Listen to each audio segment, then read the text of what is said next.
Hello everyone, আজি আমি আমাৰ এই ভিডিঅ'টোৰ যোগেদি CTETৰ বাবে কিছুমান ইম্পৰ্টেণ্ট কুৱেশ্যন ডিছকাছ কৰিম। আমাৰ প্ৰথম প্ৰশ্নটো হৈছে as a teacher who firmly believes in social constructivist theory of Lev Vygotsky which of the following methods would you prefer for assessing your students. এজন শিক্ষক হিচাপে যিয়ে লেভ ভাইগস্কিৰ ছ'চিয়েল কনষ্ট্ৰাকটিভিষ্ট থিয়ৰীটো বিশ্বাস কৰে, সেইকাৰণে সেই হিচাপে তলত কেইটামান ধৰক এছেছমেণ্টৰ কেইটামান টাইপছ কেইটামান দি থোৱা হৈছে বা কেইটামান মেথডৰ বিষয়ে দি থোৱা হৈছে। সেই মেথডকেইটাৰ কোনটো প্ৰিফাৰ কৰিম সুধিছে। ফাৰ্ষ্টটো দিছে কোলেবৰেটিভ প্ৰজেক্টছ, ছেকেণ্ডটো হৈছে ষ্টেণ্ডাৰ্ডাইজড টেষ্ট, থাৰ্ডটো হৈছে ফেক্ট বেছড ৰিকল কুৱেশ্যনছ, 4 নম্বৰটো হৈছে objective multiple choice type questions. এতিয়া লেভ ভাইগস্কিয়ে কৈছিলে, লেভ ভাইগস্কিয়ে কিহৰ কথা কৈছিলে? ছ'চিয়েল ইণ্টাৰেকশ্যনৰ বিষয়ে কৈছিলে। গতিকে আমাৰ প্ৰথমটো লাষ্টৰটো যিটো আছে অবজেক্টিভ মাল্টিপল চইচ কুৱেশ্যন, সেইটোতো তাতো আমাৰ ধৰক ইমান এপ্ৰপ্ৰিয়েট নহ'ব। তাৰপৰা হ'ল fact based recall questions, fact থকা যিখিনি মনত ৰখা টাইপৰ ৰিকল কৰা টাইপৰ কুৱেশ্যন থাকে সেনেকুৱাখিনি, সেইটো আমাৰ ইমান ধৰক তাৰ কাৰণে সেই থিয়ৰীটোৰ লগত আমি ইমান খাপ খাই নপৰে। ষ্টেণ্ডাৰ্ডাইজ টেষ্ট, এটা ষ্টেণ্ডাৰ্ড টেষ্ট এটাৰ বিষয়ে কৈছে, সেইটো আমাৰ নহয়। আমি গম পাইছোঁৱেই লেভ ভাইগস্কিয়ে কিহৰ বিষয়ে কৈছিল, যিহেতু ছ'চিয়েল ইণ্টাৰেকশ্যনৰ বিষয়ে কৈছিলে। গতিকে য'ত তেওঁ বেলেগৰ লগত লগ পাব বা তাৰ লগত কথা বতৰা পাতি পিনি বা একেলগে কৰি পিনি কিবা কাম কৰিব, সেনেকৈ ধৰণৰ কামবিলাকত আমি তেওঁলোকক এছেছ কৰিবলৈ আমাৰ বেছি সুবিধা হ'ব সেই ধৰণে। গতিকে সেই ক্ষেত্ৰত আমাৰ প্ৰথমৰ যিটো অপশ্যন আছে কোলেবৰেটিভ প্ৰজেক্টছ, সেইটোৱে আমাৰ শুদ্ধ উত্তৰ হ'ব। ইয়াৰ পিছৰটো হৈছে to cater to individual differences in his classroom a teacher should. এজন শিক্ষকে তেওঁৰ শ্ৰেণীৰ কোঠাত থকা ইণ্ডিভিজুৱেল ডিফাৰেঞ্চবিলাক আঁতৰাবৰ কাৰণে তেওঁ কি কৰিব লাগিব সুধিছে। Have uniform and standard ways of teaching and assessment. Standard আৰু ইউনিফৰ্ম একেধৰণৰ টিচিং, সকলোকে ধৰক একেধৰণৰ ধৰণে শিকাব, একেধৰণে এছেছমেণ্ট কৰিব, সেইটো কৰিলে হ'ব নেকি? Segregate and label students based on their marks. ষ্টুডেণ্টবিলাকক তেওঁলোকৰ মাৰ্কছৰ ওপৰত বেছ কৰি পিনি তেওঁলোকক পৃথক কৰি দিয়া, ভাগ কৰি দিয়া, আৰু সেই ধৰণে তেওঁলোকক লেবেল কৰা যে ই চোকা, ই গেধা বা তেনেকৈ ধৰণৰ কথাবিলাক, সেইটো হ'ব পাৰে নি? সেইটো আমাৰ ভুলেই হৈছে। 3 নম্বৰটো হৈছে engage in a dialogue with students and value their perspectives. ষ্টুডেণ্টবিলাকৰ লগত ডায়লগ বা সিহঁতক কথা বতৰা পতা ষ্টুডেণ্টৰ লগত, আৰু তেওঁলোকৰ ষ্টুডেণ্টসকলৰ যি তেওঁলোকৰ নিজৰ পাৰ্চপেক্টিভছ আছে বা তেওঁলোকৰ নিজৰ ভিউজ আছে, থিংকিং আছে, সেইবিলাকক ভেলু দিয়া হয়, এইটো হ'ব পাৰে। আমি 4 নম্বৰটো চাই লওঁ। Impose strict rules upon his students. ষ্টুডেণ্টৰ ওপৰত ষ্ট্ৰিক্ট ৰুল ইম্প'জ কৰা। গতিকে 4টো হ'ব নোৱাৰে। গতিকে এই ক্ষেত্ৰত আমি দেখিলোঁ যে আমাৰ 3 নম্বৰটো আটাইতকৈ এপ্ৰপ্ৰিয়েট আৰু শুদ্ধ উত্তৰ হ'ব, কাৰণ যিহেতু ইণ্ডিভিজুৱেল ডিফাৰেঞ্চ, বেলেগ বেলেগ ধৰণৰ ছাত্ৰ ছাত্ৰী আছে, গতিকে সকলোৰে চিন্তাধাৰাবিলাক বেলেগ বেলেগ হ'ব। গতিকে সেই ক্ষেত্ৰত চাবলৈ গ'লে আমাৰ 3 নম্বৰ আনচাৰটোৱে কাৰেক্ট হ'ব। হেভ ইউনিফৰ্ম ইয়াত আনচাৰটো ভুলকৈ আহিলে, আনচাৰটো চি নহয়, ইয়াত চি লিখা আছে, কিন্তু এই আনচাৰটো আহি গ'ল। এইটো আনচাৰটো হ'ব আমাৰ engage in dialogue with students and their perspectives. গতিকে যিটো আমাৰ অপশ্যনটো আনচাৰটো ভুল হৈ আছে, এইটো খালি ঠিক কৰি ল'বা। আমাৰ এইটো আমি দিছোঁ চি, কিন্তু লিখি থোৱা হ'ল এইটো। ইয়াৰ পিছৰটো হ'ল কোলবাৰ্গ হেজ গিভেন। কোলবাৰ্গে কি দিছিলে সুধিছে। The stages of physical development, the stages of emotional development, the stages of moral development আৰু the stages of cognitive development. আমি গম পাওঁৱেই কোলবাৰ্গে মৰেল ডেভেলপমেণ্টৰ কথা কৈছিলে, গতিকে আমাৰ শুদ্ধ উত্তৰটো হ'ব C, the stages of moral development. In a progressive classroom setup, the teacher facilitates learning by providing an environment that. এটা প্ৰগ্ৰেছিভ ক্লাছৰুমৰ ছেটআপ এটাত টিচাৰে লাৰ্ণিং কেনেকৈ ফেচিলিটেট কৰিব সুধিছে, বা তেওঁলোকে কেনেকৈ ধৰণৰ এনভাইৰনমেণ্ট দিব সুধিছে। প্ৰমোটছ ডিছকভাৰী, য'ত তেওঁ ডিছকভাৰী বা এনেকৈ বিচৰা বা এনেকৈ আৱিষ্কাৰ কৰা সেইবিলাকৰ কাৰণে তেওঁ প্ৰমোট কৰিব। ৰেষ্ট্ৰিকশ্যন কিছুমান অনাৰ এনভাইৰনমেণ্ট আহিব। ডিছকাৰেজেছ ইনক্লুজন, ইটো আনৰ লগত ইনক্লুচিভ বা ইনক্লুশ্যনটো তেওঁ ডিছকাৰেজ কৰিব, বা ইটোৰ লগত ধৰক বেলেগ বেলেগ এনেকৈ ইনক্লুড কৰা, সেইবিলাক তেওঁ ডিছকাৰেজ কৰিব। আৰু থাৰ্ডটো হৈছে এনকাৰেজ ৰিপিটেশ্যন। আমাৰ কিবা এটা বস্তু ৰিপিট কৰাটোকে সেইটো তেওঁ এনকাৰেজ কৰিব বুলি কৈছে।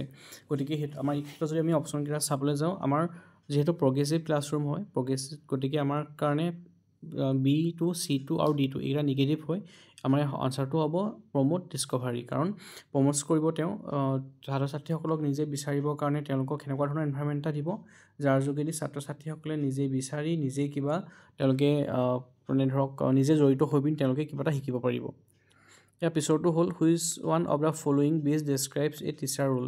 তলত কেইটামান অপশ্যন দি থোৱা আছে কোনটোৱে টিচাৰ ৰোলটো বেষ্ট বা ডেছক্ৰাইব কৰে সুধিছে এই teacher should adhere to the prescribed textbook শিক্ষকে যিখন আমাৰ কিতাপ দিয়ে সেই কিতাপখনৰ প্ৰেছক্ৰাইব কৰা টেক্সটবুকখনৰ লগতে তেওঁ অকল সেইধৰণে তাৰ সেইখনৰ নিচিনাকৈ চলিব লাগে ইয়াৰ বিটো হৈছে completing the syllabus on time leaving enough time for revision is important মানে সময়ত চিলেবাছখন কমপ্লিট কৰা আৰু ৰিভিজনৰ কাৰণে টাইম দিয়াটো ইম্পৰ্টেণ্ট বুলি কৈছে ক্ৰিয়েটিং এ ৰিলেক্স স্পেচ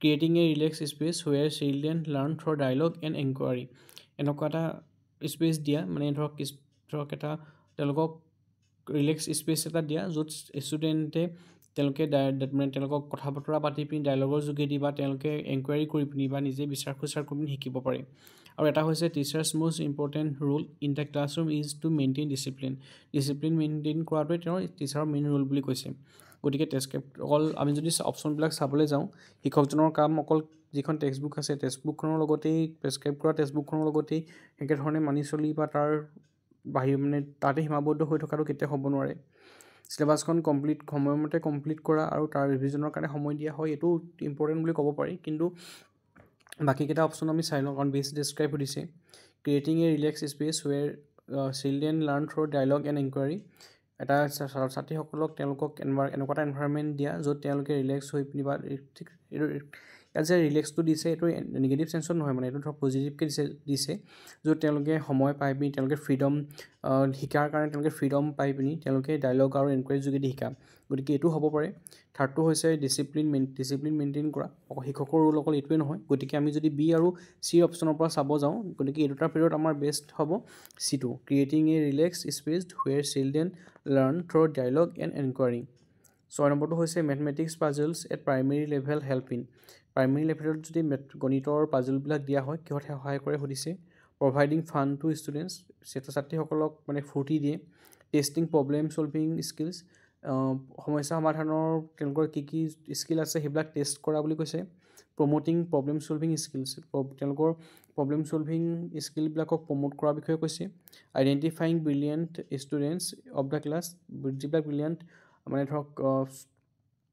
ধৰক আই কিউ হাই থকা বা জিনিয়াছ টাইপৰ ষ্টুডেণ্টবিলাক থাকিব সেইবিলাকক আইডেণ্টিফাই কৰা বুলি কৈছে গতিকে এই ক্ষেত্ৰত যদি আমি চাবলৈ যাওঁ আমাৰ আটাইতকৈ বেষ্টটো হ'ব চিটো ইয়াত আমি ফানটো হয়েই বাৰু টেষ্ট কৰাতকৈ মানে আমাৰ প্ৰমোট কৰাটো আমাৰ বেছি দৰকাৰী গতিকে এই ক্ষেত্ৰত মেথমেটিক্সৰ পাজলখিনিয়ে প্ৰাইমেৰী লেভেলত কি কৰে ছাত্ৰ ছাত্ৰীসকলৰ যিখিনি প্ৰব্লেম ছলভিং এবিলিটি আছে বা তেওঁলোকৰ স্কিল আছে সেইখিনিক প্ৰমোট কৰাত মানে বেছিকৈ গুৰুত্ব দিয়ে বা সহায় কৰে গতিকে আনচাৰটো হ'ব আমাৰ চিটো education of all in schools for all could be a tagline for which of the following education of all in schools for all এইটো কোনটোৰ কাৰণে টেগলাইন হ'ব পাৰে সুধিছে cohesive education inclusive education cooperative education আৰু এক্সক্লুচিভ এডুকেশ্যন ফৰ অল বুলি কৈছে ন স্কুলত সকলোৰে কাৰণে এডুকেশ্যন যিহেতু সকলোকে সামৰি লৈছে গতিকে এইটো আমাৰ ইনক্লুচিভ এডুকেশ্যনৰ বিষয়ে হয় গতিকে ইয়াত আমাৰ শুদ্ধ উত্তৰটো হ'ব বিটো inclusive education which one of the following is not suitable formative assessment task formative এছেছমেণ্টৰ টাস্ক হিচাপে কাম হিচাপে তলৰ কোনটো চুইটেবল নহয় সুধিছে project open ended questions observation ranking the students project হ'ব পাৰে অ'পেন এণ্ডেড কুৱেশ্যনছবিলাকো হ'ব পাৰে অবজাৰ্ভেশ্যনো হ'ব পাৰে কিন্তু ৰেংকিং দ্য ষ্টুডেণ্টবিলাকক ৰেংক কৰা সেইটো কেতিয়াও ফৰ্মেটিভ এছেছমেণ্টৰ মানে কাম নহয় বা সেইটো তাৰ গ'লো নহয় গতিকে সেই ক্ষেত্ৰত চাবলৈ গ'লে আমাৰ শুদ্ধ উত্তৰটো হ'ব ডিটো কাৰণ আমাক নট চুইটেবল সুধিছেতো গতিকে ডিটো হ'ব ৰেংকিং দ্য ষ্টুডেণ্টছ ইয়াৰ পিছৰটো হ'ব fitting new information into existing schemas এইটো স্কিমাছ হ'ব লাগিছিলে schemas is known as accommodation equilibration assimilation আৰু অৰ্গেনাইজেশ্যন গতিকে স্কিমাৰ বিষয়ে আমি পাইছিলোঁ এইটো স্পেলিংটো ঠিক কৰি ল'বা খালি আমি স্কিমাৰ বিষয়ে পাইছিলোঁ গতিকে সেই স্কিমাৰটো ক'ত আছিলে পিয়াজে থিয়ৰিটোত আছিলে গতিকে যেতিয়া নতুন ইনফৰমেশ্যন এটা আমাৰ আগৰ স্কিমাৰ লগত যেতিয়া ফিট হৈ যায় তেতিয়া আমি তাক কি বুলি কওঁ তাক আমি এছিমিলেশ্যন বুলি কওঁ গতিকে শুদ্ধ উত্তৰটো হ'ব চিটো ইয়াৰ পিছৰটো হৈছে out of box thinking is related to out of box থিংকিংটো কিহৰ লগত ৰিলেটেড সুধিছে আউট অফ বক্স মানে হৈছে ধৰক আমি সদায় কৰি থকাবিলাকৰ মানে কৰি থকাখিনি বাহিৰেও অলপমান বেলেগ ধৰণে ভবা অলপমান এক্সট্ৰাকৈ বা অলপমান ক্ৰিয়েটিভ ষ্টাইলতে হওক মানে ধৰক সমস্যা এটা একেধৰণে সকলোৱে সমাধান কৰি আছে মই যদি সমস্যাটো সমাধান কৰাৰ অলপ বেলেগ উপায় এটা উলিয়াওঁ সেনেকুৱা ধৰণৰবিলাককে কি কোৱা হয় আউট অফ বক্স থিংকিং বুলি কোৱা হয় য'ত মানে ডাইভাৰ্জেণ্ট থিংকিঙৰ বিষয়ে কোৱা হৈছে য'ত মানে আপোনাৰ ধৰক আপোনাৰ আমি বেলেগ বেলেগ আইডিয়া বেলেগ বেলেগ ধৰণে বস্তুবিলাক ভবা হৈছে গতিকে ইয়াৰ শুদ্ধ উত্তৰটো হ'ব C2 ডাইভাৰ্জেণ্ট থিংকিং গতিকে এইকেইটাই আছিলে আজিৰ প্ৰশ্নকেইটা গতিকে আশা কৰোঁ আপোনালোক উপকৃত হ'ব থেংক ইউ